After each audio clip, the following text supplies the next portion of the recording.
Olá, muito boa tarde a todos. Boa tarde, Bruno Barros. Boa tarde, Vera Barroso. Boa tarde, gente. Levanta do sofá que Sem Censura começou. Estamos animados.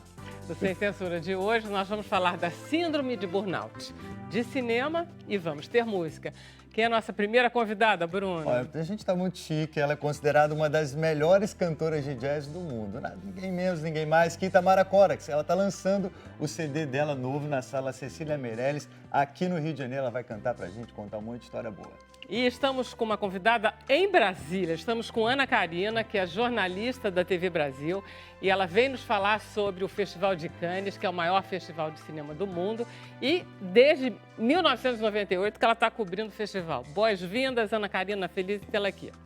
Você sabia que hoje é o dia do cinema brasileiro? O nosso colunista Cavi vai falar sobre o sucesso do cinema nacional e também do Festival de Cannes e de todos os festivais do mundo, porque ele sabe tudo de cinema. Muito bom. Estamos com Vanessa Müller, que é neurologista, e ela vai nos explicar o que é a síndrome de burnout, que acaba de entrar na lista da Organização Mundial da Saúde como uma das doenças ligadas ao emprego.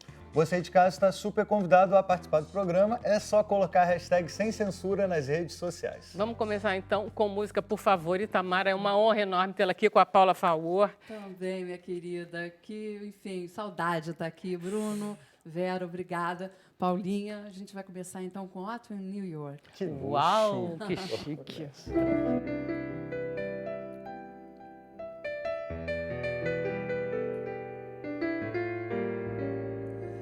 It's autumn in New York. Why does it sound so inviting?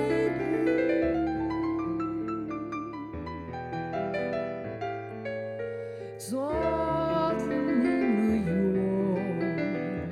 It spells the truth of first night.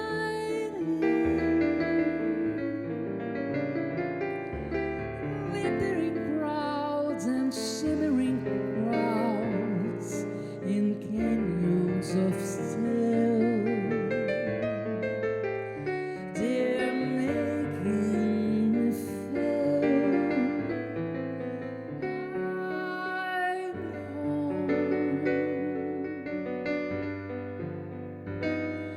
It's autumn in New York that brings the promise of new love.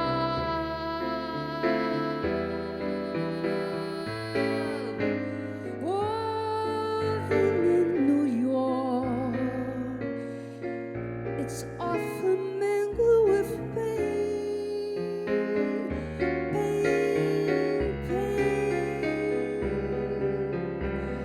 Dreamers with empty hands, they sigh for exotic lands. It's autumn in New York. It's good to live it again.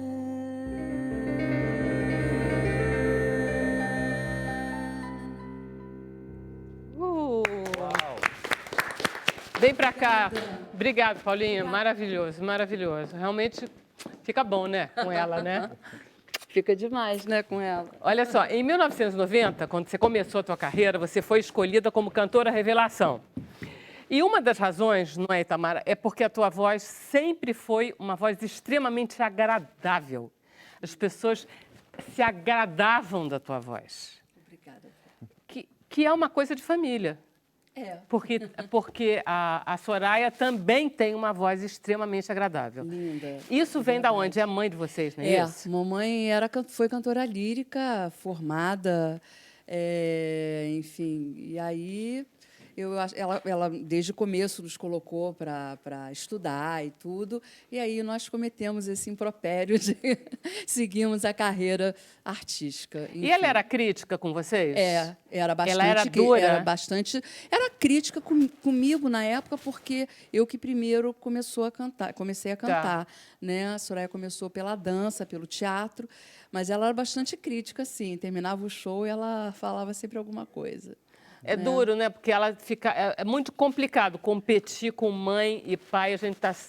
Escolher a mesma profissão é um pouco arriscado. Mas sempre foi muito bom, porque ela sempre deu o melhor estudo para a gente numa época que não era tão fácil assim, né? Que era difícil, que era preconceituoso, até porque ela também não esperava que nós fôssemos escolher essa profissão, né? Ela colocou a gente para estudar, mas de uma forma que eu acho que ela não esperava que eu fosse escolher para que isso virasse uma profissão, né? minha profissão, né? Mas a ideia do canto lírico... Depois acho que ela ficou um pouco apavorada num primeiro momento. O que eu fiz com as minhas filhas? O que eu fiz com ela? O que foi feito? O que aconteceu com isso tudo? Mas aí eu acho preferia que ela tivesse escolhido arquitetura, uma coisa sabe? assim. Né? Na outra época, medicina, qualquer, né? Engenharia, menos artes, né? Mas depois ela, sim, virou a maior fã e sempre apoiando, sempre muito bacana, sempre presente. Você faz um sucesso muito enorme, você já foi escolhida várias vezes. Das melhores cantoras de jazz, sempre isso, é recorrente essa história de você ser das melhores cantoras de jazz e escolhida pelos americanos. Quer dizer, não é assim eu escolhendo, né? Assim, é uma coisa complicada, assim, no sentido assim, de que é difícil para mim falar uma coisa dessa, porque foi muita sonoridade do trabalho que foi se encaminhando para isso organicamente, o meu trabalho, a divisão, a maneira como escolha do teu repertório. E também a maneira como eu acho que eu divido. Eu sempre ouvi muito trompetistas. Aliás, nesse show eu estarei com uma participação mais do que especial de um grande trompetista alagoano que mora atualmente na Bahia, o Joatan Nascimento, que vem especialmente para fazer esse show. E nós estaremos fazendo, né, de Miles Davis. Eu estarei homenageando os meus grandes ídolos, né, o Joe Coltrane, o próprio Miles Davis, que a gente depois acho que vai cantar o All Blues. Tem o Love for Sale. Então, existem algumas músicas que, claramente, o Chet Baker, que eu sempre fui muito influenciada pelos trompetistas. Tá. Então, eu acho que... E pela bateria. Então, eu acho que a maneira como eu divido naturalmente nos shows e nas gravações, eu acho que foi essa... foi essa razão que eles escolheram e tudo. Você toca algum instrumento? Eu toquei 8 anos de piano clássico, mas atualmente eu não toco nada. Mas toquei muito tempo, e isso é muito bom para as minhas aulas, porque eu ministro aulas. Mas é como andar de bicicleta. Você falou, tocou, mas se você tiver que pegar um piano hoje em dia e tocar, você vai tocar. Não é bem assim. Não é bem bicicleta, não. Não, tem que estudar muito. Como não é não, Paula? Não é, Paulinha? Não é bicicleta, não. Não é? O dedo não obedece. A mesma coisa que o canto também. Se você não canta, se você não estuda, você também, por mais que você saiba onde colocar a voz, essa coisa toda, a voz não vai. É que nem um exercício físico, que nem um atleta.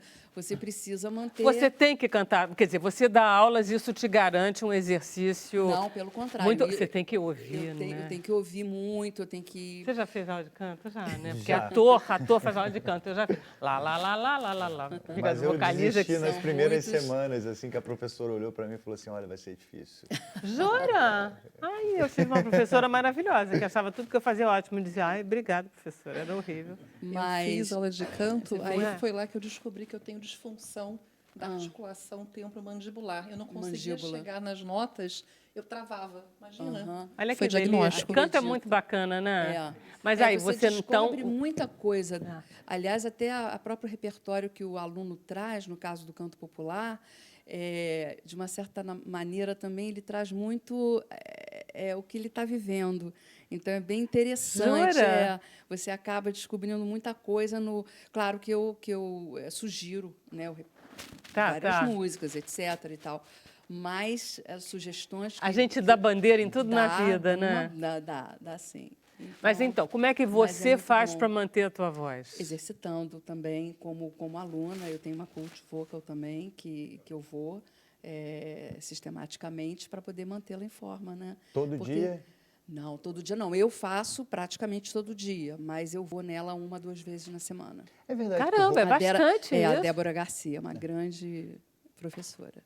eu tô com dor na garganta e aí a Nilda, que trabalha lá em casa, falou, toma romã, porque faz muito bem a garganta. E eu tomei, fiz um chá, um gargarejo e realmente passou, assim, faz bem mesmo o romã para as cordas vocais? Olha... A gente passou rapidamente para a fitoterapia. Na minha humilde opinião, eu acredito em sono, água, nenhum choque térmico, você, tipo, tomar um banho quente e sair para a rua, ou o ar-condicionado dos estúdios, né, dos teatros, que a gente sempre pede para aumentar um pouquinho quando aqui for tá bem possível. quentinho. Aqui está quentinho, hoje está quentinho. Né? E, claro, a imunidade para que ela esteja sempre bem, né? Que a imunidade esteja legal para que a gente não tenha problemas de ter... Claro que um chá, uma coisa sempre é muito bem-vindo, né? Mas o que não existe milagre. Se você já está passando mal perto do show, alguma coisa, você tem que ficar de repouso. Não tem jeito, né, Itamar? Tem que ser aquele negócio. Você tem que ter uma boa alimentação, um bom exercício físico. Exatamente. Você tem que ter Você tem que ter o teu corpo cuidado, o teu instrumento cuidado. Eu faço spinning exatamente por causa do fôlego, para que você não só segure um show de 1h20 por aí, mas para que você alcance notas mais agudas. Isso ajuda para o abdômen baixo, para o diafragma. Então, existe todo vamos dizer, um cuidado que eu já me conheço, que eu tenho para eu... Mas tem um problema com todo mundo que é artista, sobretudo vocês viajam muito. Ou seja, vocês vão de aeroporto em aeroporto, de hotel em hotel, que é a pior vida do mundo. Né? É a coisa mais gelada que tem no Brasil, no mundo. E é pouco sadio, quer dizer, alergia para todos os cantos, não é? Então, eu acho que para quem é alérgico, já tem que fazer um tratamentozinho, né? Uma coisa de alergia. Para quem é alérgico, fazer o tratamento, tomar as vacinas. Eu sou a favor, no meu caso, sou a favor. E tomar o antialérgico, no caso, achando, enfim, época Mas você de não tem alergia, outono, não tem? Sou super alérgica. Cara, é impressionante. Outono, inverno, no inverno eu tenho uma sinusite absurda que eu tenho que tomar muito conta. 1 a cada 6 pessoas tem rinite no mundo. A gente precisa fazer um programa sobre rinite, a gente vai fazer, porque Aliás, realmente está uma... Pois é, vamos lá. Então, vamos ao show. Eu vou estar cantando um grande sucesso enfim, esse sucesso da Ella Fitzgerald que eu cantei, o Autumn New York, né? Eu vou estar cantando I Fall in Love Too Easily, que é uma música que eu aprendi a amar ouvindo com o Keith Jarrett, que é esse grande pianista, e que eu acabei gravando também com um alemão, o Johann Friedrich, com o Sérgio Barroso e com o César Machado, que é o baterista desse show. Enfim, e terei também esse meu trio maravilhoso, a Paula Faur no piano acústico, nos teclados, o Jorge Pescara no baixo, César Machado na bateria, Joatan Nascimento no trompete, o roteiro, direção musical do Arnaldo de Soteiro, na Sala Cecília Meirelles. Não só dia 22, no próximo sábado, às 20 horas, homenageando esses meus grandes mestres. Foi uma ótima ideia sua. Você tem todo um repertório de bossa nova e, de repente, você resolveu homenagear. Vamos lá, só de eu sempre misturei um pouco, né? O jazz com a bossa nova, com a música, com a MPB, mas dessa vez é uma coisa mais radical. Então, a gente vai fazer, ainda mais com os solos lindos da Paula e do Joatan no trompete. Eu acho que vai ser uma coisa muito bonita. Vai durar o quê? Umas 2 horas? Acho que 1h30 por aí. Tá bom, tá bom. Não chega a matar a vontade, mas dá para o gasto. Não, mas acho que vai ser bonito. Ainda mais na sala, nós estamos carentes, né, de espaços aqui no Rio de Janeiro, infelizmente. Não é? Então, a sala vem assim... e é bom cantar lá, né?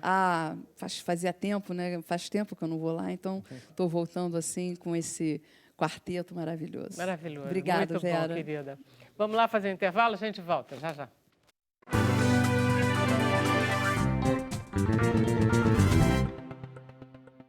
Então, estamos de volta. Olha só que lugar novo, Bruno, aqui. A gente vai viajar agora, né? Sem sair daqui do estúdio, a gente vai até onde, Vera? Vamos para Brasília e conversar com Ana Karina. Oi, Ana!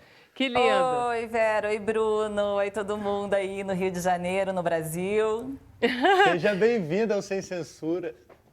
Ana, querida, você faz 21 anos que você cobre Cannes. Você sempre... Olha... Eu sei que você começa sendo cineasta. Conta um pouco essa tua vida de jornalista, mas cineasta também, que eu sei que você é, inclusive com produtora, com tudo, e indo para Cannes. Como é que começa isso? Olha só, Vera, é o seguinte, eu já vou há muitos anos, eu comecei a ir para Cannes antes mesmo da gente ter o Cinema Nacional, a retomada, porque eu trabalhava como curadora num festival de Estocolmo, na Suécia. E aí eu comecei a cobrir para a Suécia e para o Brasil. E também fazia filmes e tal, mas sempre curtas. Mas a função que eu tive desde o início em Cannes era cobrir e também fazer curadoria, porque o Festival de Cannes, além das mostras oficiais, ele também recebe o maior mercado de cinema do mundo, o Marché do Filme, onde são comercializados, exibidos mais de 2.000 títulos. Então, é um mercado gigante, o maior do mundo, não tem como comparar nenhum outro. E aí eu comecei cedinho, também fazendo mostras de cinema nacional e trabalhando com produção, com realização de filmes também. Você, dessa vez, quando você foi para Cannes, você consegue assistir a quantos filmes? Olha, dá uma adrenalina, a gente tem vontade de ver tudo, mas os filmes têm 2 horas e tem os intervalos também. Mas esse ano, né, agora em maio, fiquei 6 dias, eu acho que deu para ver uns 25 filmes. Uau! Caramba. Contando com as mostras paralelas. E qual foi o filme desse festival que você mais gostou? Olha, eu não vou puxar sardinha para o cinema nacional já puxando. O melhor filme que eu vi foi o filme novo do Karim Anus, que, aliás, ganhou o prêmio Um Certo Olhar, o melhor filme da mostra Un Certain Regard, que chama A Vida Invisível, de Eurídice Guzmão. Tem a participação da Fernanda Montenegro. É um filme muito maduro, lembrando que o Karim Anus, ele teve em Cannes, nessa mesma mostra, que é uma mostra super badalada, Um Certo Olhar, com o Madame Satã. E dessa vez o Karim trouxe um filme tão maduro, com produção do Rodrigo Teixeira, que também estava com outros filmes. Então o Brasil estava em alta mesmo. O Bacurau, um filme maravilhoso, O Traidor, Você os filmes, assistiu o Bacurau? com coprodução americana. Não, mas eu vi depois. O Bacurau abriu o festival e eu cheguei no 2º dia. Mas aí você já viu o Bacurau ou ainda não? Já. E aí, então tá. conta um pouquinho Já desse vi o filme. Bacurau depois no... Então, olha, sabe quem já assistiu Narradores de Javé, da Eliane Café? Eu não. Vocês lembram? Lembro perfeitamente, eu adoro. Já tem uns 15 anos. Então, o Bacurau também começa... É o seguinte, o Bacurau é o nome de um pássaro, mas também nome de um vilarejo no Nordeste. E esse vilarejo está fadado a desaparecer. Então, existe uma movimentação ali para aquilo não acontecer. Aí depois, gente, é spoiler, aí eu não posso mais. Daqui a pouco entra em cartaz. Não, acho que daqui 20 dias já vai estar nos cinemas. Hoje anunciaram que o Bacurau vai abrir o Festival de Gramado e logo depois entra em circuito. Isso é legal, né? Como aconteceu com Aquários há 2 anos atrás, com o Kleber. Exatamente, que eu ia falar. E o mais interessante é que você também sabe, né, Cavi? O Kleber Mendonça Filho, ele já cobre o Festival de Cannes como jornalista e crítico há mais de 20 anos. Encontrava o Kleber ali correndo entre uma sessão e outra das cabines de imprensa, cobrindo. E ele, eu acho que, como Truffaut, ele é o único crítico que se torna cineasta e só ele subiu 2 vezes o tapete vermelho ali do palé do festival com o filme Aquários e agora com Juliano Dornelles nessa parceria com Bacurau. Posso fazer uma correçãozinha? Ele teve com um curta também, chamado Vinil Verde, na Quinzena dos Realizadores. Sim, que é uma mostra paralela. Mas eu não falei esse porque Não, que, desculpa. aliás, é o meu curta favorito. Sim. Então Não, você, Vinil Verde como... é incrível. Quer dizer, você, como jornalista que cobre, se identifica total com Kleber Mendonça Filho, né? Você sabe exatamente o que é passar de um lado para o outro e... Não, é incrível, é incrível que o Kleber, a trajetória do Kleber é única, é um orgulho, né? Made in Brasil. Ô, Ana, e conta pra gente um pouco dos bastidores lá de Cannes, como é que é a cidade, que eu já ouvi dizer que cheira cinema, que todo mundo respira cinema. Você que vai há tantos anos, como é que você sente isso lá? Tô aqui. Olha, é a realização do sonho, né? É a materialização do sonho e desmorona, ao mesmo tempo, o glamour. Porque é tanto trabalho, a indústria toda se encontra durante 12 dias. Você imagina, Bruno, o mundo inteiro, representantes de todo canto do planeta, com os seus filmes, com a sua representação. Então, vai muito além das mostras, né, do tapete vermelho. Você tem, até brinco, né? O tapete azul desses bastidores é o tapete do mercado de filme, do marché do filme. Então, são 2.000 filmes comercializados. Então, você tem o mundo inteiro tentando colocar os seus filmes. Os críticos correndo para falar. Então, é o que eu falo, para um realizador, pode ser o Woody Allen, pode ser o Quentin Tarantino, eles estão morrendo de medo da primeira exibição da crítica, porque eu acho que é o único festival que realmente coloca a crítica no tapete vermelho também. Então, é um festival que abre para os principais jornalistas do mundo e os próprios cineastas ficam morrendo de medo. Então, além dessa comercialização, que compradores de filmes vão comprar o que vai sair no mundo inteiro, curadores de festivais, assim como eu, vão buscar filmes para ter a primeira exibição nos seus países ali de origem. E, além disso, tem os filmes sendo lançados e a repercussão, que pode ser péssima. Vocês lembram, teve aquele filme do Gaspar Noé, Irreversível, que foi uma tragédia. Metade da sessão eu estava lá, saiu no meio do filme. Eu fiquei até o final, mas assim, isso tem um pouco desses bastidores, né? E, Ana Karina, você viu o Paradise, que é o filme que ganhou, não é isso? Que ganhou a Palma de Ouro, o tal Coreano do Sul. Você conseguiu ver ele em algum momento? Você acredita que eu não consegui? Ele também estava no finalzinho do festival e eu concentrei mais durante o mercado, o marché do filme. Então, eu fiquei 6 dias e não consegui ver o coreano e nem porque não passa nas mostras paralelas de mercado antes de estrear, né? Antes de ter a primeira exibição para a imprensa e depois a exibição oficial. Isso. Mas eu sei que foi um pouco assim controverso, né? A crítica, os jornalistas não comentavam isso de bastidores, que ia ganhar esse filme. Pois é, por isso esse novo lado do streaming, da Netflix, tem uma estética nova que está entrando no cinema, não tem não, Ana? Tem, total. Tanto que com a saída da Netflix do Festival de Cannes mudou o cenário.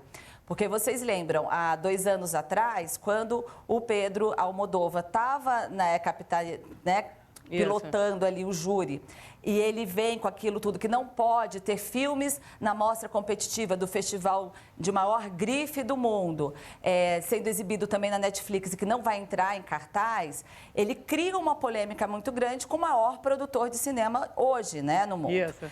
Então, a tendência é cada vez mais... Um exemplo, né, Vera? No Festival de Veneza, né, o filme do Cuarón leva... E depois ganha o Oscar de melhor filme. Porque dá a sensação, né, Ana? Que não tem como. É exatamente isso. A gente tem a sensação que o mundo vai independente do que eles acharem que tem, que não vai dar certo. Ele vai ir de qualquer maneira, não tem como. É inelutável. É isso, porque... sobretudo hoje, nesse mundo globalizado, e essa hierarquia toda, esse Olimpo da sétima arte, que o Festival de Cannes representa, ele também tem que descer do salto alto, né, Vera? Ele tem que dialogar com esse cinema. Tá, ok. Fica aí que a gente vai conversar um pouquinho com o Cavi, porque o Cavi, eu adoro a história do Cavi. Vocês conhecem a história do Cavi? O Cavi, na verdade, é um atleta, entendeu? Agora eu sou atleta do cinema. Não. Vamos contar a história do Cavi, que ela é muito boa. Vamos lá. Aí o Cavi era atleta, ia para as Olimpíadas e acabou no indo. Eu sofri um acidente no Japão, rompi os ligamentos, e aí voltei decepcionado, triste, né? Meu sonho de ir para as Olimpíadas. Né? E aí tive a ideia maluca de abrir uma locadora de vídeo. Aí, a partir daí, minha vida foi pro cinema. Não. Olha só, mas não era qualquer locadora de vídeo, só entrava MMA na locadora dele, era isso? Eu não entendia nada de cinema, então a ideia inicial era abrir uma locadora de filmes de luta, que era o que eu entendia. Aí acabei, lógico, não fazendo isso, graças a Deus, senão não duraria nenhum ano a locadora. E lá na Cobal do Maitá, onde a locadora está até hoje, é frequentada por muitos artistas. Eu comecei a perceber que esses filmes de arte eram um foco ali. Aí eu comecei a aprender o cinema com os próprios clientes. Eles iam lá, tem um filme do Woody Allen, tem filme do Almodóvar. Eu tem Morango Silvestre, mas não, você entra lá, tem tudo de luta. Aí, tem Morango Silvestre, hein? Total, né? assim. Aí eu fui aprendendo cinema com os clientes e hoje em dia a minha vida é 100% cinema. E aí você virou cineasta, inclusive. Sim. Estive em Cannes 2 vezes, com um curta filmes teus. e com um projeto do Cidade de Deus 10 anos depois. E tudo isso que ela falou aí eu vivenciei. E é muito legal, porque Cannes, você pode escolher o seu festival, né? Você pode ir lá para ver filme, que a maioria dos críticos fazem isso. Você pode ir lá para o mercado, que você nem vê filme, você fica lá negociando filme. E você pode ir lá com um filme também, que você não tem tempo. Você tem que dar entrevista, você tem que correr para as sessões. Então, são vários festivais de Cannes que existem dentro do Festival de Cannes. Isso é muito legal também. E, além do que, Cannes é uma cidade linda. Total. Segunda vez que eu fui, eu tive chance de ir com a minha esposa, a gente depois ficou uns dias a mais, até fez umas filmagens lá e tal. Só que assim, durante o festival não dá tempo. Com o filme dela, foi, não é? Salto no Vazio, lindo. tinha imagens de Cannes ali lindo. naquele filme. Tinha sim. Da tinha, Patrícia, sim. Patrícia Muito Niedermayer. Bom, e agora, dessa vez... Mas é interessante, só falando aqui com o Cavi, eu também, Cavi, comecei... Com 16 anos em São Paulo, meus pais compraram uma locadora de vídeo também. Caramba, que legal. Então, locadora é uma escola, né? A gente já sabe por onde começar. O Tarantino, dizem que ele trabalhava numa locadora também antes de fazer filmes. Então, quem sabe? Ele me falou isso, ele contou isso na exibição de um filme em São Paulo, e a gente conversou sobre isso, assim, eu fiquei até nervosa, eu falei, meu Deus, estou falando com o Tarantino sobre locadoras de vídeo. Mas olha só, a Ana que estava falando do Dia do Cinema Brasileiro. Sim. Ela queria contar toda a história, mas eu acho que a gente não vai ter muito tempo não, né, Ana Karina? Para contar a história desde os irmãos Lumière. Acho que tá bom, né, a gente começar aqui hoje, hoje dia 19. 19, dia do cinema brasileiro, nacional. Cinema nacional. Então, essa história eu queria ouvir, porque eu não sei. Ai, meu Deus do céu, pronto. Mas é uma historinha resumida. Fala, Dá pra eu falar? Conta. Não, é o seguinte, em 1898, os irmãos Lumière foram até o Rio de Janeiro e fizeram uma projeção daquele primeiro filme, sabe aquele do trem que vai entrando, assim? Que é lindo. Primeira imagem animada, tal. Aí tinha um italiano lá e os irmãos que viram e ficaram super entusiasmados. Os irmãos secretos. Aí, depois de 2 anos, eles compraram uma câmera dos Lumières lá e fizeram as primeiras imagens da Baía de Guanabara e dos arredores.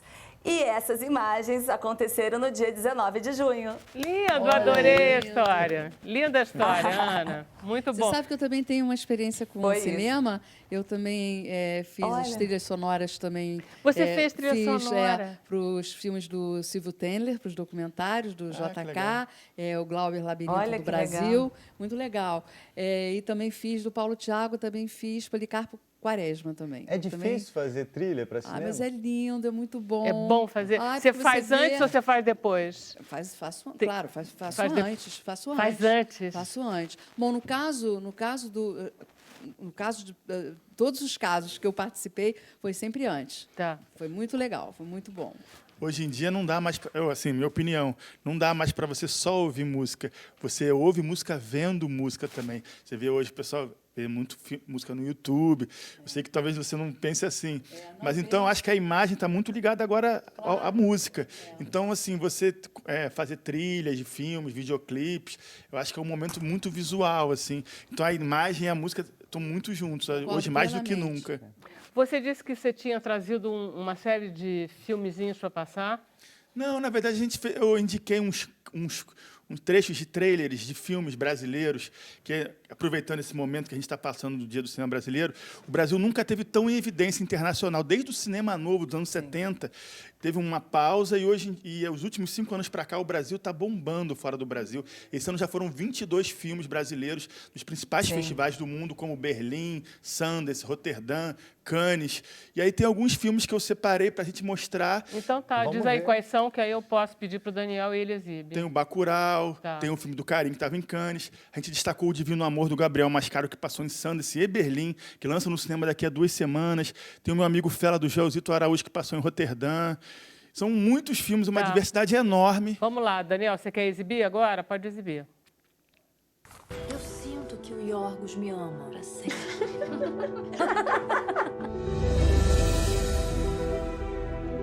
Eu vou convencer o papai, se você me ajudar, a você fazer esse teste aí de admissão para esse conservatório. escrevo a bordo do Liberty, partindo para a Grécia. Taca isso! O Iorcos. Bacurau é o que significa? É um pássaro. Mas tá extinto já, né? Aqui não. Não, mas aquele só sai de noite, ele é bravo.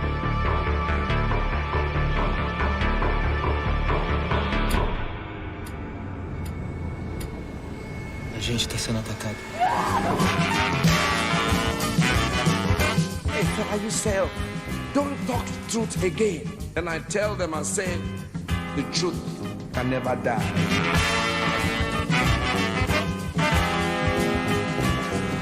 Tem algum recado de Deus nisso tudo que eu não tô conseguindo compreender.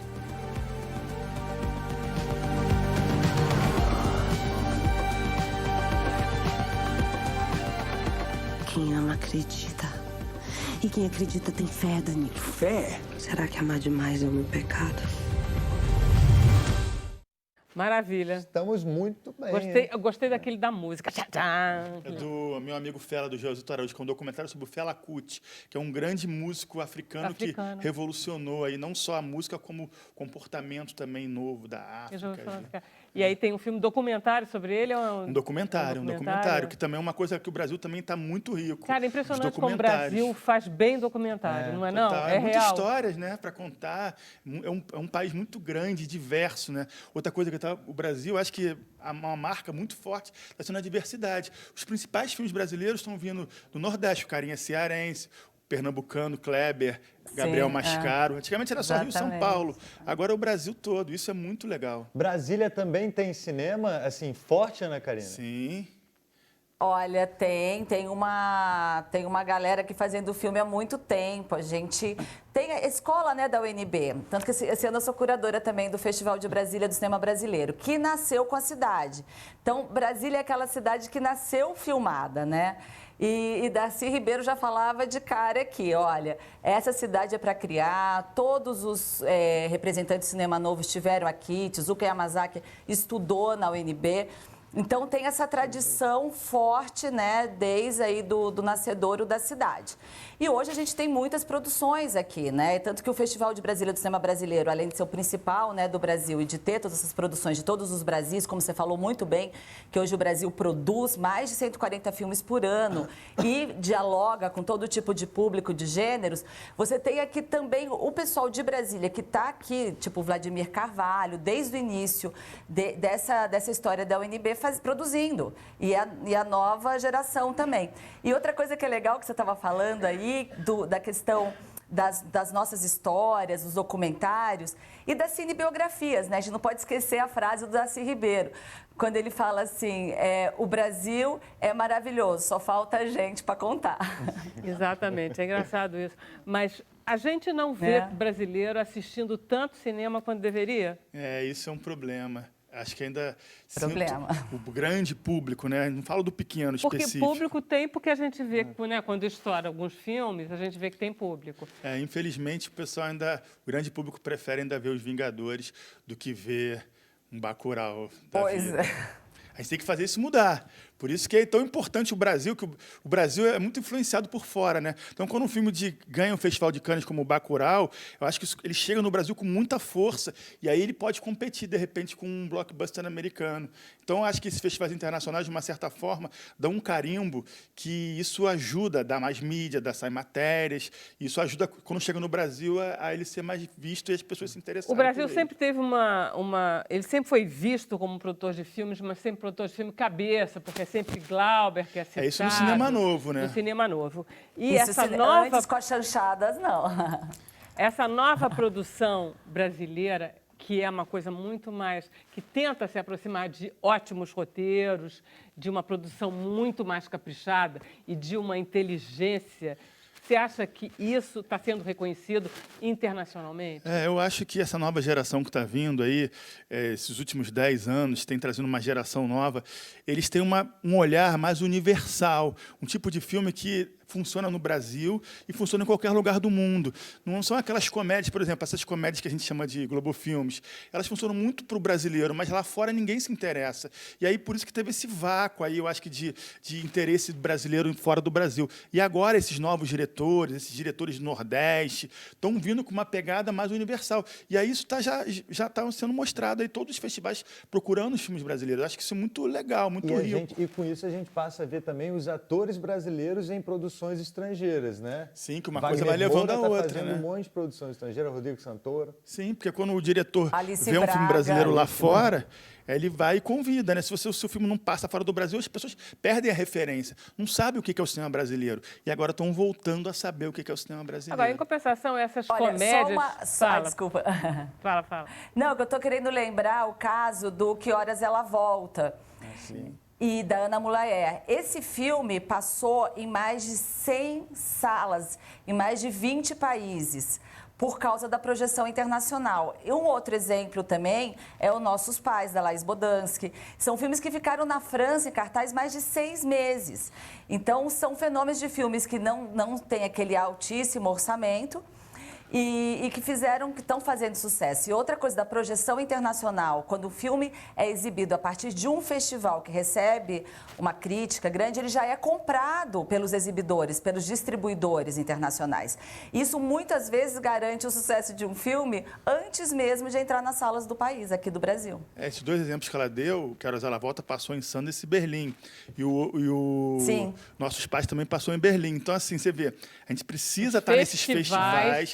São eles que abrem essas portas para fora. É importante editar neles. Gente, foi ótimo essa conversa sobre cinema, hein? Adorei. Também. Muito bom. Obrigado, Ana, querida. Também. Fica com a gente. Obrigado, Cavi. Valeu. Vamos fazer Tá um bom, tô intervalo aqui. rapidinho? 1 minuto.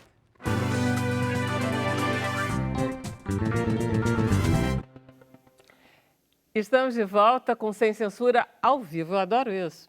Bruno Barros. Chegou a hora da gente interagir, Vera Barroso. Vamos ver o que os nossos telespectadores estão falando da gente. Olha aí, TT Andrade, viva o cinema brasileiro, viva TT. Próxima, o Jorge Vitória, ele diz, Corax, ela é sensacional. Tem mais uma mensagem. Angélica Nogueira, ela adora Itamar, é uma excelente cantora e ela vai te assistir na sala Cecília Meirelles. Está todo mundo convidado. A Rosa Harlet, viva Itamara, viva sempre o bom Sem Censura. Um beijo, Rosa, valeu aí pela sua mensagem. Continua assistindo a gente gosta bastante de você. E olha, você que vai passar o feriadão aqui no Rio de Janeiro, tem dica, tem programão. É o Circo Unicirco, do Marcos Frota, que é craque no circo. E a gente vai ver um VT agora falando um pouco mais desse circo. Pode rodar. Pirueta, marmelada, palhaçada, acrobacia e muita, mas muita magia. Tudo isso as pessoas que vêm ao circo já conhecem. Mas o que será que acontece lá atrás do picadeiro? Nos bastidores. Vamos conferir? Vem!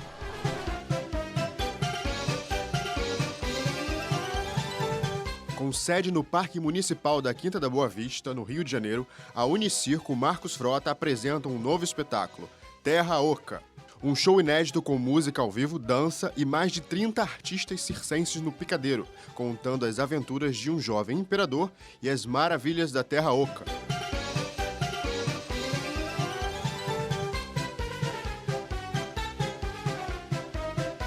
Então, o circo está aqui na Quinta da Boa Vista desde 2010 e a gente pensou com esse espetáculo Terra Oca trazer um pouco da história como se fosse uma fábula do Dom Pedro II crescendo aqui nesse parque, enfim, aprendendo com as magias, enfim. E tudo isso muito lúdico, numa forma muito lúdica, sem nenhuma pretensão de, assim, histórica. É mais uma homenagem ao lugar que a gente está e às pessoas que moravam aqui.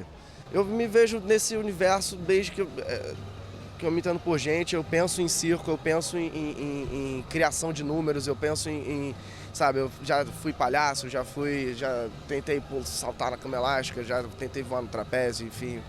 Mas no final das contas o que coube a mim era mais a parte musical e uma parte de direção que agora eu estou encarando. Vera Barroso, eu estou ao lado do Marcos Frota, esse super artista e empresário do mundo do circo. Marcos, muito obrigado pela sua presença aqui no Sem Censura. Conta pra gente um pouquinho como tudo começou na sua vida em relação ao circo. Bom, eu sou um ator do teatro, da televisão e do cinema apaixonado pelo circo. e achei que poderia contribuir para a estética do picadeiro. Por isso fiz uma companhia nos anos 90, né, que era o grande circo popular do Brasil, que desdobrou para esse projeto aqui no Parque Imperial, no Parque Municipal da Quinta da Boa Vista, que é a primeira Unicirco, né? Unicirco Marcos Frota na Quinta da Boa Vista. A gente vai completar 10 anos com a assinatura da Petrobras dentro de uma área de responsabilidade socioambiental. E temos aproximadamente 300 instituições conveniadas que recebem sistematicamente os ingressos para distribuir com as suas comunidades, para poder frequentar gratuitamente o nosso espetáculo e conhecer a Quinta da Boa Vista com todas as suas possibilidades. TV ou circo? Ou TV e circo, os dois juntos? Olha, a TV é o exercício do meu ofício e o circo é o exercício da minha cidadania e também o meu, sei lá, despertar da minha espiritualidade. Eu amo o circo. A gente está vivendo uma fase muito fértil no circo brasileiro de uma maneira geral. São 2.500 experiências circenses espalhadas pelo país inteiro. Estou falando de circos, circos pequenos, circos grandes, escolas, grupos, circos contemporâneos, etc. e tal. E é impressionante a curiosidade que o pai passa para o filho. E quando a criança vem para o circo, aí se apaixona perdidamente. Alô, Sem Censura, atenção, o espectador fiel do Sem Censura. Unicirco Marcos Frota, com seu novo espetáculo Terra Oca, que faz um apanhado sobre a infância e adolescência de Dom Pedro II, está aqui no Parque Imperial. Você não vai se arrepender. Tragam as suas crianças. É isso aí, Vera. Essa aqui é a nossa dica para um ótimo final de semana. E vamos lá, porque o pessoal já está querendo entrar para assistir. Obrigado, Marcos. Tchau. Tchau, tchau.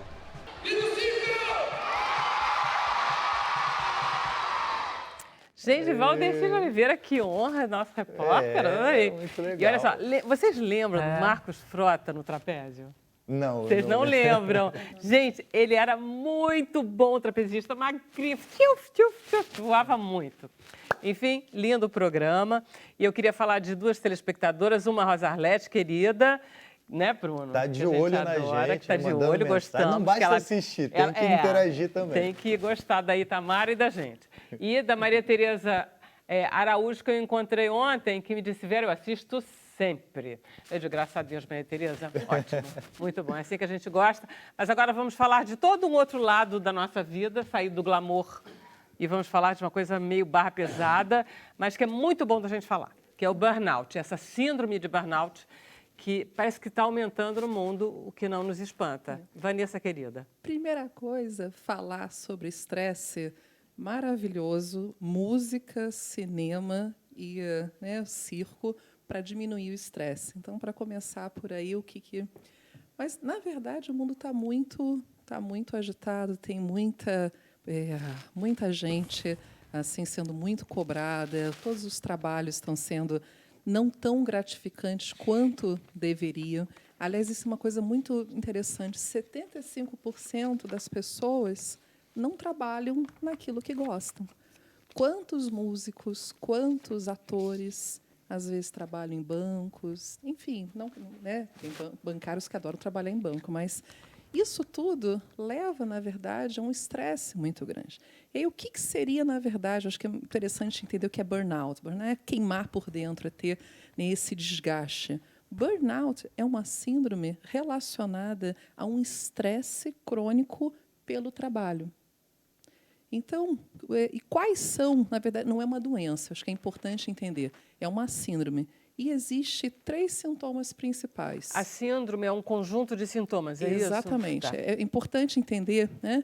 E assim, primeiro é exaustão emocional, né? Esgotamento físico.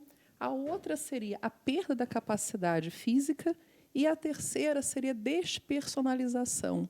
Quando você fala de personalização, é a pessoa, de repente, diminuir a empatia, tem um afastamento, tem uma insensibilidade. Sabe, às vezes, aquele médico, aquela pessoa que, de repente, sempre quis fazer medicina, aí, de repente, pelo grau de estresse, pela sobrecarga, pelas más condições de trabalho, aí, de repente, começa a ficar indiferente, começa a ficar cínico, fala, veio aqui 2 horas da manhã para uma dor de cabeça.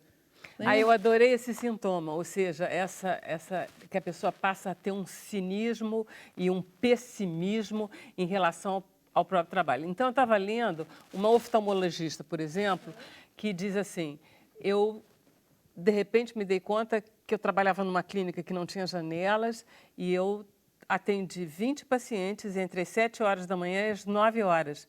E aí eu vi que tinha mais 20 pacientes a atender o resto do dia, eu comecei a chorar e aí ela se deu conta que ela estava doente. E ela realmente... É essa coisa, né? O trabalho começa a te fazer mal. Exatamente. Eu acho que é muito importante, gente, 50%, por exemplo, dos médicos têm burnout. Uau. 10% a 20%, dependendo da literatura, tem burnout. O difícil é você perceber que você tem. São sempre pessoas que lidam com o público, aliás, não, que lidam com o sofrimento humano. Pode ser bancário, o bancário lida com o sofrimento humano. Aliás, atualmente, né, na crise, eu acho que vai aumentar olha muito. Só, o telemarketing lida com o sofrimento humano. O sofrimento humano é muito diverso, né, gente? Mas não necessariamente, tá? Por exemplo, né? Não necessariamente. Imagina pessoas o seguinte, centralizadoras têm mais chance de sofrer de síndrome de burnout? as pessoas, por exemplo, com personalidade toque, perfeccionistas, centralizadoras, aquelas pessoas mais rígidas, elas vão ter uma tendência maior a ter. É um fator de risco para ter, na verdade, burnout. Aliás, burnout, o que a gente chama os workaholics, é esse quadro aí. É porque, assim, o que acontece geralmente, a autoestima da pessoa, ela é vinculada ao sucesso do trabalho. Gente, né, a gente sempre escuta aquela historinha, o trabalho enobrece o homem. Tá, o trabalho ajuda muito, mas a vida não é só, na verdade, o trabalho. E quando começa a ter um hiperfoco só no trabalho, e quando a pessoa percebe que está começando a ter um pouco mais, não está tendo aquele retorno esperado, aí começa a frustração, aí começa a sensação, a sobrecarga mental, a sobrecarga do estresse. E aí, falando, né, a pessoa que é perfeccionista centralizadora tem uma tendência maior a ter burnout, mas a pessoa que tem burnout tem uma chance muito maior de deflagrar outras doenças. Por exemplo, a depressão. Existe uma interface muito grande entre burnout e transtorno de ansiedade generalizado, depressão, enfim, outras doenças. Como está ligado ao trabalho e ao tipo de personalidade que a pessoa desenvolve durante aquele trabalho, se não é quase obrigatório que ela mude de profissão? Por exemplo, um médico que fica estressado e começa a ter esse tipo de atitude quase que cínica em relação a realmente, aquela coisa que perde a paciência. Não é melhor ele, então, ir ser, sei lá... Eu acho que o principal, eu vou dizer uma coisa. Às vezes, olha só, existe uma cobrança muito grande. Não necessariamente você precisa mudar de profissão. Eu acho que você tem que perguntar para quê, né? Assim, eu estou trabalhando, por exemplo, na medicina. Desculpa, eu acho que é importante dizer não. Eu estou aprendendo a dizer não. Isso é muito importante. Porque pelo menos todo dia eu chego em casa... É o para quê. O que acontece? Estou muito cansado, não falo comigo, não estou cansado. Agora eu tenho aprendido a dizer não, a não fazer coisas, e eu estou relaxando mais. Eu estou conseguindo fazer as coisas que eu faço normalmente e não estou ficando mais tão cansado. Chego em casa... Tenho tempo para conversar ainda. Mas é isso, exatamente, é o para quê. Né? Para que, de repente, um médico vai pegar mais 2 plantões? É para aquele carro que, de repente, vai ficar mais tempo, né, na garagem? Então, assim, é o para quê. Né? Você substituir, de repente, o materialismo do ter para o ser. Então, assim, porque, às vezes, muitas pessoas fazem suas profissões, trabalham naquilo que sempre quis e que em algum momento teve muito prazer. Aliás, até o próprio Freudenberg, que foi o psicanalista que falou pela primeira vez de burnout, ele estava com burnout, ele, na realidade, né? imagina, ele é um judeu alemão que ele foi para os Estados Unidos e assim ele começou a trabalhar voluntariamente com dependentes químicos e, de repente, aquele cara com todo um apelo social, ele, de repente, começou a ficar cínico, indiferente, sentiu que estava ficando cansado, exausto. E aí entra justamente a própria percepção de, poxa, eu sempre gostei disso, por que eu não estou mais gostando? E aí eu acho que a palavra também é automatismo. Né? Eu acho que a gente tem que, em todas as profissões, eu acho que se um músico chegar, está numa plateia e, de repente, eu estou aqui apenas para, né, cantar. Eu estou fazendo uma apresentação. Tá, mas olha só, né, é que dura 3 horas, é isso mesmo, vai vir fulano. Se você começa a ficar no automático e não ter mais aquela gratificação, aquele prazer, aí eu acho que primeiro é dar uma parada, perguntar se é isso que você quer continuar a fazer e se você realmente tiver um afastamento e perceber assim, poxa, eu acho que era só mesmo excesso, né, de Mas coisa. é uma armadilha que se entra, porque o trabalho ele pode facilmente ser uma armadilha, não pode? Certamente. Assim, se a sua vida é só o trabalho é aquilo que você é, na verdade. Porque né? você vai esgotar, você vai se esgotar. Sim, e isso deve ser difícil de descobrir o burnout. Na realidade, não. Não? Não, porque a primeira, essa questão da despersonalização. Você imagina, isso é uma coisa que eu até vou abrir uma coisa para vocês. Vanessa, assim, a gente pode continuar falando disso no Facebook? Nenhum problema. Porque estou muito interessada nessa história. Não, maravilha. E aí eu consigo terminar o programa agora com a Itamara cantando. Maravilha. Não, mas a gente tem um tempinho no Facebook. Tá? Voou, a né? gente voa muito. Voa. Um burnout aqui. A gente vai terminar o programa na televisão agradecendo Ana Karina querida, Cavi, a Vanessa, Muito Itamara e obrigada. Paula. Então. Mas a gente vai continuar o Sem Censura no Facebook, então ninguém sai daí. Vamos lá, Itamara, vem. Então? Você quer que eu te leve? Eu te levo lá. Vamos juntas. E a gente então, volta vamos amanhã. fazer Vai ser o um quê? tema do Miles Davis, que, claro, estarei fazendo lá junto com o quarteto. Tá bom? Muito chique isso All aqui. Blues. Vai lá, pode ir, Paulinha.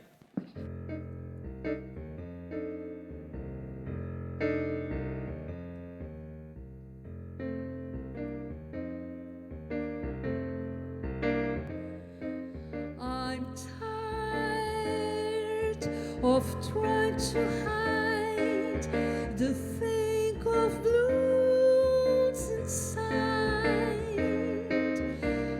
'cause I find what's on my mind is you.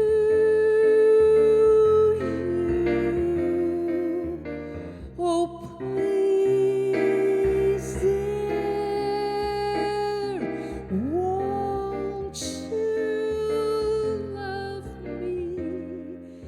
You dance around from town to town, living in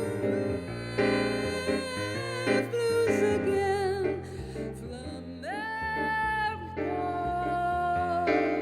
oh please, dear, won't you love me? Oh please, dear, won't you love me? Please, dear, won't you love me?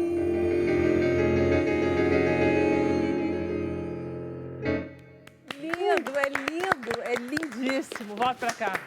Vem pra cá. Assim, É lindo. O microfone você tem que trazer.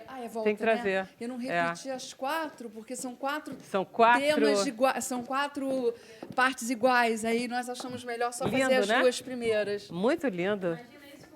Com bandona. Cara, vai Aí- ser é muito bonito. É muito bonito. Muito bom. E essa levada é a levada do baixo, né? É muito lindo.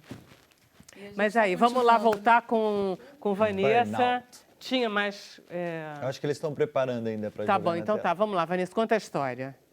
Que você estava começando a contar, estava interessada. É verdade, não, às vezes eu perco, né? O neurologista perdeu o foco. falta Você já de- teve burnout? Já. Já? Porque eu estava aqui pensando, médica, trabalha muito. Tive. Eu acho que é exatamente isso. Né? E foi uma coisa muito interessante, porque na época eu estava professora da pós-graduação, fazendo mestrado, tinha mais ou menos uma empresa com vários locais de trabalho. Então, na verdade, eu não tinha, né, tempo. E aí, justamente, por isso que eu falo que dá para perceber, né, é quando você começa a ficar realmente indiferente. E eu falei assim, gente, eu botava, desde criança, não tem ninguém na minha família, e assim, eu sempre falava para fazer medicina, às vezes, né, enfaixava as bonecas, pegava fofolete, botava, falava que ia fazer, né, um parto, essas coisas assim que eu sempre imaginei. Eu falei, poxa, o que eu vou fazer? Eu sempre falei, eu quero ser médica numa família que todo mundo era químico. Então, assim, quando eu comecei a perceber, eu falei assim, gente, eu amo meus pacientes, eu comecei a ficar realmente indiferente, mas fui rápida. Né? Assim, e uma das coisas que eu acho interessante é o seguinte... Mas é porque você também é do ramo. Mas nem sempre é fácil, assim. Eu acho que deve ser muito frustrante também, porque você geralmente é quem está trabalhando muito numa fase boa, bem-sucedida, e aí você acha que você está ao máximo, e aí, de repente, não, estou doente. Mas tem que dar uma freada. Essa que é a questão. Né? Porque, e isso é uma coisa interessante. Assim, quando eu percebo, eu falo, gente, eu chego no consultório, para mim, é o meu lar, é meu segundo lar. E aí, quando eu começo a falar, puxa, eu estou assim, meio impaciente, é hora de repente... é hora de repente, dar uma viajada, porque, gente, trabalhar sem ter satisfação, se o seu trabalho não é aquela coisa que te motiva, que você tem né, a palavra é tesão mesmo, fala assim, pô, eu vou acordar e, de repente, vou tentar fazer uma diferença. Se você não está sentindo isso, poxa... avalia, dá uma freada, observa, né? Porque o mundo, hoje em dia, eu acho que em todas as profissões, a gente trabalha, não é só no seu local de trabalho.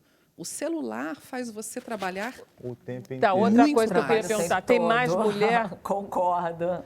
Fala, Ana. Estava querendo dizer Não, é muito interessante. Olha, além de escutar uma música linda, a gente está tendo essa aula aqui, né? Algo para refletir mesmo. Porque nós, jornalistas, também, né, Vera? A gente trabalha demais, sem parar. E todas as profissões, né? Então, eu tava pensando justamente nisso, né? Quando a gente gosta também muito de uma área, a gente abraça aquilo e leva para casa. Quantos filmes eu assisto em casa, escrevo e saio daqui, vou fazer curadoria de festivais. Então, assim, foi ótimo escutá-la, viu, doutora? Porque realmente é muito importante a gente ter esse olhar para não virar aquele trabalho que a gente ama, aquilo que a gente vai mais detestar, né? Outra coisa, a respeito das mulheres, as mulheres têm mais burnout do que... Você sabe que isso... Porque a história as mulheres trabalham mais, multitarefa. Infelizmente, nas pesquisas não mostra essa grande diferença. Não, isso é ótimo. No entanto, é realmente de pensar, porque, na verdade, o burnout é associado ao trabalho. Mas quando você pergunta se existe, por exemplo, mais depressão, existe mais depressão em mulheres, tá? Mas são coisas diferentes. Até é interessante essa diferenciação, né? Eu ia perguntar isso para a senhora. Para você. Por favor. Para você. Não, mas você já está tão médica que a gente até já muda o tratamento, né, doutora? Mas a depressão tem uma coisa química, né? O burnout é comportamental. Isso ainda não... Isso?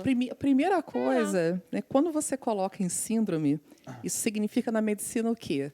É um sintoma e que você não consegue definir como uma fisiopatogenia. Você não consegue...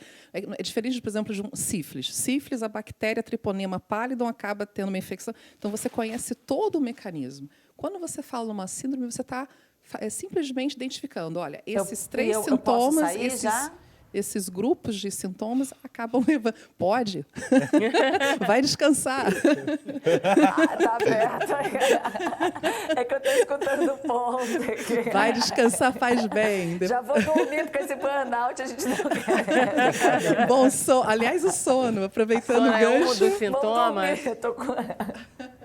Olha aí, tem pergunta da Bianca aqui, Bianca Miarca, ela quer saber da doutora Vanessa. Ela está curiosa para saber sobre o burnout. Ela anda doente e acredita que o excesso de trabalho tem influenciado na saúde. Será que isso acontece mesmo? Sem dúvida, né? A quantidade, ela acaba interferindo e muito.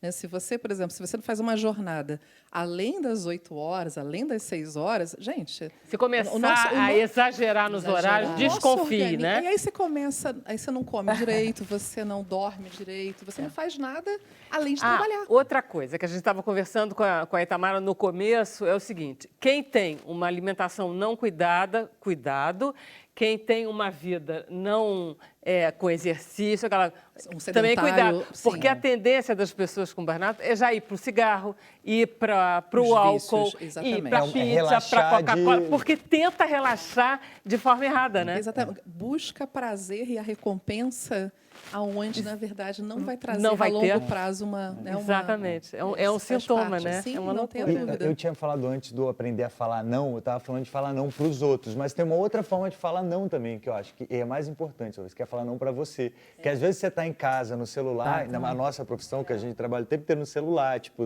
vendo TV, lendo, você está trabalhando o tempo inteiro. E aí, agora eu aprendi a fazer isso. Não, gente, eu tenho que desligar um pouquinho e esquecer o trabalho, esquecer as coisas. É hora de relaxar, porque senão você não consegue nem dormir. Você fica trabalhando até meia-noite, no dia seguinte você tem que ir para o trabalho físico, mas você não trabalha só no físico, você trabalha no Tá muito quieto, Cavi? Não, é que eu estou tentando, porque eu trabalho. Cadê o Cavi? O cinema é 12 horas de trabalho por dia quando você faz um filme.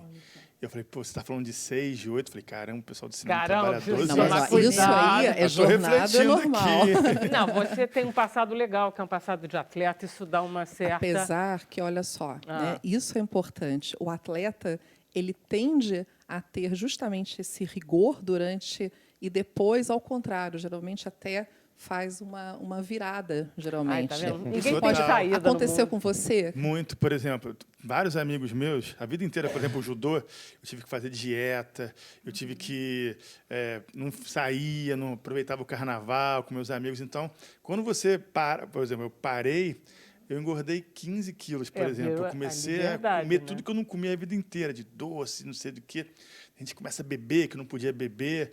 No meu caso, eu consegui regular, assim, mas eu tento voltar. Por exemplo, eu tiro toda manhã para nadar na praia. Isso me faz muito bem, assim, eu sinto muita falta, assim. E a tendência é isso, você tem que tentar compensar tudo que você não fez. Essa vida muito dura, a vida da bailarina. Posso fazer uma propaganda daqui? Pode. Inclusive, até aproveitando que você é judoca e até a Bianca Miarca que participou, vai ter um ENAMEC, que é justamente o encontro de lutas e a parte científica, e um dos tópicos que vai ser apurado é justamente compulsão alimentar em atletas. Foi legal. Né? É bem interessante. Essa virada, né? Bruno, você tem alguma interatividade? Olha aí, tem a Lídia. A Lídia quer saber qual que é o primeiro sintoma de alerta. Ela diz que adora você, doutora Vanessa, como você fala. Assim, estou me sentindo em casa aqui, hein? Como é que tá? Obrigada. Assim, primeira coisa é exaustão. Que é exatamente o que define. É aquela pessoa que está... É aquela fadiga, é aquela... Né, acabada. Exatamente. É o acabado mesmo. Sabe aquela pessoa que você olha e fala assim, nossa, está acabado. Tá acabada. Exatamente. Tá acabado. Literalmente. Mas é essa exaustão mesmo, né? Essa fadiga. Eu acho que é o primeiro. Tá. Às vezes, amigo, né? E aí, como é que você está cansado? Eu também. É uma disputa para ver quem está mais cansado que o outro. Quem é mais egoísta, né? Quem é mais egóico. Não, mas eu tô mais, eu fiz isso. Não, mas eu acordei antes. Eu posso contar uma história disso? Pode. Assim, que eu achei muito engraçado. Nessa época que eu estava muito, assim, justamente no burnout, aí eu fui conversar com uma grande amiga minha, só que ela era, sabe aquela pessoa, assim, super zen, tranquila. Aí eu comecei, por que eu estou fazendo isso, e, sabe, almoço chato, você se torna chato. Aí ela virou para mim, tomando um suco, tranquila, e falou, eu não vou falar o que ela falou, mas ela dane-se, você fez as suas escolhas, então se ferra aí, né? Mas é verdade, nós somos responsáveis, né? Pela vida que a gente Escolha e leva, renúncia. né? Escolha e renúncia. É verdade. Bom, aí tem uma pergunta muito boa da Elita Corrêa, ela quer saber como é que trata. Essa talvez a pergunta mais interessante. Primeira coisa é o diagnóstico, tá? Eu acho que a segunda é justamente como você tem um nexo causal com o trabalho, é aquela coisa, afastamento ou diminuição de carga horária, tá certo? E aí tem que ver se junto com o burnout tem outras doenças. Outros se tem depressão, porque se tiver né? depressão, de repente pode utilizar algum antidepressivo, transtorno de ansiedade também. Tá. Né? Tá, São ok, essas. ok. São essas estratégias. E o que é o mais importante é a mudança de estilo de vida. É justamente atividade física. Eu acho que quando alguém tiver alguma dúvida, gente, o que fazer? Atividade física. É aquele negócio, sai andando. Mas sai andando, keep walking, sai andando. né, mas não com álcool. Não. Reverter esse burnout Demora tempo ou pode ser rápido? Olha só, isso depende, porque mais ou menos 10% dos casos é grave, inclusive, hoje em dia leva à aposentadoria. Chega a aposentadoria do mundo do trabalho mesmo, exatamente. Né? Por invalidez. Por invalidez. E é perigoso, então? É muito perigoso. Gente, e por ter também essa interface com essas outras doenças, a gente já conversou um pouco sobre isso. Depressão mata, transtorno de ansiedade mata, tudo isso. Né? E a pessoa, né, se realmente não tiver um acompanhamento, não tiver mata mais ou menos, né? Quer dizer... Mata, da depressão, a pessoa se mata, né? Tem não, esse suicídio. Se mata. Sim. Mas a depressão não mata ninguém. A depressão em si... Mas é que tá. Eu vou até falar uma coisa. A depressão, mas ela tira a fome, aumenta, não só isso. Ela aumenta, por exemplo, a coagulação. Então, você pode ter um risco maior de acidente vascular. Bem, você tem riscos não direto. Mas eu falo o seguinte, eu acho que, na minha humilde opinião, a depressão, transtorno de ansiedade, é uma doença bem mais grave do que a maior parte dessas outras doenças, como um câncer, primeiro, pelo estigma, né? Assim, e segundo, porque é justamente isso, inicialmente a pessoa não percebe, não busca uma ajuda adequada e acaba realmente, às vezes, até tentando sobreviver. Vai perdendo a vontade de viver. Olha aí, Tadeu Lima, inesquecível os filmes nacionais, O Alto da Compadecida e Central do Brasil, ele é lá de Fortaleza. Tem mais mensagem? Eu acho que tem mais duas. Pode rodar aí? Rodou. É para comentar? Só tem essa. Central do Brasil é fantástico, né? É um marco mesmo na história do cinema nacional. Concordo com ele. E tem reclamação aí. Leila Maria, ela mandou um textão. Ela disse que foi ao cinema hoje, o ingresso está muito caro. Tinha uma promoção fajuta de que eu poderia assistir 2 filmes pagando por um. Mas, na verdade, era só para ver o mesmo filme. E essa promoção só valia de segunda a quarta. Os preços deveriam ser mais acessíveis e deveria haver mais salas para filmes não hollywoodianos. E aí, Cavi? É isso. Hoje em dia o cinema... Eu concordo com o cara. O cinema hoje é R$40, né? E você, antigamente, lá atrás, quando o cinema era muito mais visto do que hoje, você às vezes economizava um lanche ou deixava de ônibus, ia a pé e conseguia com esse dinheiro ir para um cinema. Hoje, R$40 você não consegue. Por exemplo, eu vejo um filme por dia. Se eu tivesse que pagar R$40 por dia, olha quanto que custa esse meu hobby cinéfilo. Então, realmente, tem que abaixar, senão vai ficar cada vez mais elitizado, né? Só quem tem grana que vai ao cinema, o pessoal não vai mais. Mais alguma coisa? Tem um comentário para encerrar, é o Leonardo Baldvic. Boa tarde, Vera, Bruno e a todos os convidados. Ele ama o programa às 17 horas. Mesmo eu ainda estando aqui no escritório, eu fico ligado em vocês. Beijão, super para todos. E vejo cada vez mais sucesso lá de Belo Horizonte, Minas Gerais. Bom demais. É bom que dá uma aliviada no trabalho, né? Diminui a síndrome de burnout. Recomendado para quem tem burnout.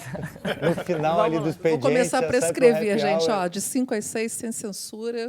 A gente agradece muito. Maravilha, gente. Muito obrigado, Paulinha. Muito obrigado, Ana Karina. Muito obrigado, doutora. Obrigada, Vera. Querida Itamara, volte sempre. Cavi, até o próximo filme. Tomara. Vamos lá. Até amanhã, Bruno. Até amanhã, sem burnout. Olha só, e vamos embora, hein, que a gente tem que assistir o show do Tony Tornado. Gente, se você está aí aqui no Rio de Janeiro, tem Tony Tornado às 8 horas no Teatro Riachuelo. Ele veio aqui, deu uma aula aqui pra gente. Vale a pena a gente está indo atrás dele lá. Não dançou. Histórias deliciosas. Imagino, né? Até amanhã.